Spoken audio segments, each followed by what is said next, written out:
ফের ভোটের মুখে উত্তপ্ত তিলোত্তমার রাজনীতি। এবার বড়সড় ধাক্কা পদ্ম শিবিরে। নির্বাচনের ঠিক মুখে গেরুয়া শিবিরের ভিত কাঁপিয়ে এবার খাস কলকাতায় বড়সড় ভাঙন। যে মানুষটি একসময় সরাসরি চ্যালেঞ্জ জানিয়েছিলেন মমতা বন্দ্যোপাধ্যায়কে, যিনি বিধানসভা ভোটের ময়দানে লড়াই করেছিলেন খোদ তৃণমূল সুপ্রিমোর বিরুদ্ধে, সেই চেনা মুখটি এবার ঘাসফুল শিবিরের নতুন সৈনিক। রাজনীতির আঙিনায় কি তবে সব থেকে বড় ইউটার্ন ঘটে গেল? আজ বঙ্গ বিজেপির কপালে চিন্তার ভাঁজ ফেলে দিয়ে যে খবরটি শিরোনামে, তা কি নিছকই দলবদল, নাকি এর পেছনে লুকিয়ে আছে কোনো গভীর রাজনৈতিক সমীকরণ? অবশেষে সব জল্পনার অবসান ঘটিয়ে রবিবার তৃণমূল ভবনে ঘাসফুল পতাকা হাতে তুলে নিলেন নেতাজি পরিবারের সদস্য চন্দ্র বসু। 2016 সালের বিধানসভা নির্বাচনে ভবানীপুর কেন্দ্রে মমতার বিরুদ্ধে বিজেপির বাজি ছিলেন তিনি। আজ 10 বছর পর সেই মমতাই তাঁর নেত্রী। রবিবাসরীয় দুপুরে ব্রাত্য বসু এবং কীর্তি আজাদের উপস্থিতিতে দল বদলের পর চন্দ্র বসুর গলায় শোনা গেল বিস্ফোরক সব অভিযোগ। ঐতিহাসিক একটি ভুল আমি করেছিলাম কিছু বছর পূর্বে ভারতীয় জনতা পার্টিতে যোগদান করে। সেই ভুলটি সংশোধন আজকে আমি করে নিলাম তৃণমূল কংগ্রেসে যোগদান করে। কেন, বাংলার ইতিহাস, ঐতিহ্য, সংস্কৃতির সাথে ভারতীয় জনতা পার্টির কোনো মিল নেই। আমি প্রচেষ্টা নিয়েছিলাম, আমার ভালো লেগেছিল নরেন্দ্র মোদীজির নেতৃত্বে 2014 সালে উনি যখন এসেছিলেন, উনি একটি দিশা দেখিয়েছিলেন, এটি প্রগতির পথে ভারতবর্ষকে নিয়ে যাওয়া। দুর্নীতির বিরুদ্ধে উনি কিছু পদক্ষেপ নিয়েছিলেন। কিন্তু 2016 সালে ভারতীয় জনতা পার্টির সাথে যুক্ত হবার পর এটি স্পষ্ট হয়ে যায় যে ওনারা কিন্তু ভারতবর্ষের সংবিধানের বিরোধিতা করেন। আমাদের ভারতবর্ষর ঐতিহ্য কি? সর্বধর্ম সমন্বয়। আমার রাজনীতি, আমার দাদামশাই শরৎচন্দ্র বোস এবং ওনার ছোট ভাই নেতাজি সুভাষচন্দ্র বোসের আদর্শের ওপর ভিত্তি করে আমার রাজনীতি। আমি এটি কিন্তু স্পষ্ট করে জানিয়েছিলাম ভারতীয় জনতা পার্টির কেন্দ্রীয় নেতৃত্বকে। ওনারা আমাকে আশ্বাস দিয়েছিলেন যে হ্যাঁ, আপনি নেতাজির আদর্শে আপনি রাজনীতি করবেন বিজেপির প্ল্যাটফর্মের মাধ্যমে। কিন্তু সেটি সম্ভব হয়নি। আমি অনেক বাংলার জন্যে প্রস্তাব রেখেছিলাম, সেসব প্রস্তাব কিন্তু গৃহীত হয়নি। আজকে শুধু বাংলা নয়, সারা ভারতবর্ষের সামনে আমরা যে রাজনীতি দেখছি, সাম্প্রদায়িক রাজনীতি, বিভাজনের রাজনীতি, হিন্দু মুসলমান রাজনীতি, এক ধর্মকে আরেক ধর্মের বিরোধিতা করে রাজনীতি, এই রাজনীতির বিরুদ্ধে লড়াই করার সময় এসেছে। এবং তৃণমূল কংগ্রেস মাননীয়া মমতা বন্দ্যোপাধ্যায়ের নেতৃত্বে শুধু বাংলা নয়, আমি ওনাকে অনুরোধ করেছিলাম 23শে জানুয়ারি নেতাজি সুভাষচন্দ্র বোসের জন্মদিন উপলক্ষে আমরা মিলিত হয়েছিলাম নেতাজির মূর্তির পাদদেশে।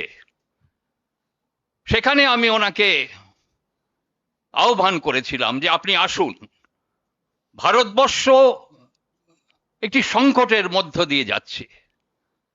আমাদের এই বাংলার ইতিহাস কি ছিল? 1857 সালে যে সিপাহী বিদ্রোহ হয়েছিল মঙ্গল পাণ্ডের নেতৃত্বে, এই বঙ্গভূমি থেকেই ভারতবর্ষের প্রথম স্বাধীনতা সংগ্রাম লড়াই শুরু হয়েছিল। তারপর বহু মানুষ, ক্ষুদিরাম বোস, বিনয় বাদল দীনেশ, আরো অনেকে প্রস্তুত হয়ে গেছিল প্রাণ বিসর্জন দিতে ভারতবর্ষের স্বাধীনতার জন্যে। আপনি যদি দেখেন সেলুলার জেলেতে 70% মানুষ এই বাংলা থেকে ওই সেলুলার জেলে বন্দী ছিলেন। স্বামী বিবেকানন্দ, ওনার ভাব শিষ্য ছিল নেতাজি সুভাষচন্দ্র বোস। ওনারা চেয়েছিলেন সর্বধর্ম সমন্বয়। নেতাজি সুভাষচন্দ্র বোস যে দিশা দেখিয়েছিলেন ওনার আজাদ হিন্দ ফৌজে যে 60,000 সৈন্য ছিল, এরা কারা ছিল? তার মধ্যে একটিও হিন্দু ছিল না, একটিও মুসলমান, শিখ, ঈসাই, বৌদ্ধ, জৈন ছিল না। তাহলে কারা ছিল এরা? এরা ছিল ভারতীয়। আজকে এই নেতাজি সুভাষচন্দ্র বোসের ভারতীয় কনসেপ্ট সাংঘাতিকভাবে প্রাসঙ্গিক এই বিভাজনের রাজনীতি, সাম্প্রদায়িক রাজনীতির বিরোধিতা করতে। তৃণমূল কংগ্রেস বাংলায় দিশা দেখিয়েছে, সব ধর্মকে ঐক্যবদ্ধ করার প্রচেষ্টা নেওয়া হয়েছে, কিন্তু ভারতবর্ষের অন্য সব রাজ্যে যদি দেখেন, সেখানে কিন্তু এক প্রজন্মকে আরেক প্রজন্মর সাথে লড়াই করে দিয়ে যে রাজনীতি চলছে, এই রাজনীতি যদি আমরা বন্ধ না করতে পারি, ভারতবর্ষকে রক্ষা করা যাবে না। বাংলা বিভক্ত হয়েছিল 1947 সালে, কারণ কিছু সাম্প্রদায়িক নেতা ভারতবর্ষের প্রতি বিশ্বাসঘাতকতা করেছিল। আবার কিন্তু এই সব যারা বিশ্বাসঘাতকতা করেছিল, সেই দলেরই লোকজন আবার মাথা চাড়া দিয়ে উঠছে। তাই আসুন, আমার বিশ্বাস আমরা তৃণমূল কংগ্রেসের সাথে শুধু বাংলাকে রক্ষা করার নয়, সময় এসেছে আমরা ভারতবর্ষকে রক্ষা করব। ভারতবর্ষকে রক্ষা করার সময় এসেছে। তিনি অকপটে স্বীকার করে নিলেন, গেরুয়া শিবিরে যোগ দেওয়াই ছিল তাঁর জীবনের এক ঐতিহাসিক ভুল। কিন্তু কেন এই মোহভঙ্গ? চন্দ্র বসুর নিশানায় এবার সরাসরি বিজেপির কেন্দ্রীয় নেতৃত্ব। তাঁর দাবি, বিজেপি ভারতের সংবিধানের তোয়াক্কা করে না এবং নেতাজির আদর্শকে কেবল ভোটের স্বার্থে ব্যবহার করে। তিনি স্পষ্ট জানালেন, বিজেপির বিভাজনের রাজনীতি আর ধর্মীয় মেরুকরণ তাঁর উদারপন্থী মানসিকতার সাথে কোনোভাবেই খাপ খাচ্ছিল না। ভারতকে রক্ষা করতে এবং বাংলার ঐক্য বজায় রাখতেই তিনি আজ দিদির ছায়ায় আসার সিদ্ধান্ত নিয়েছেন।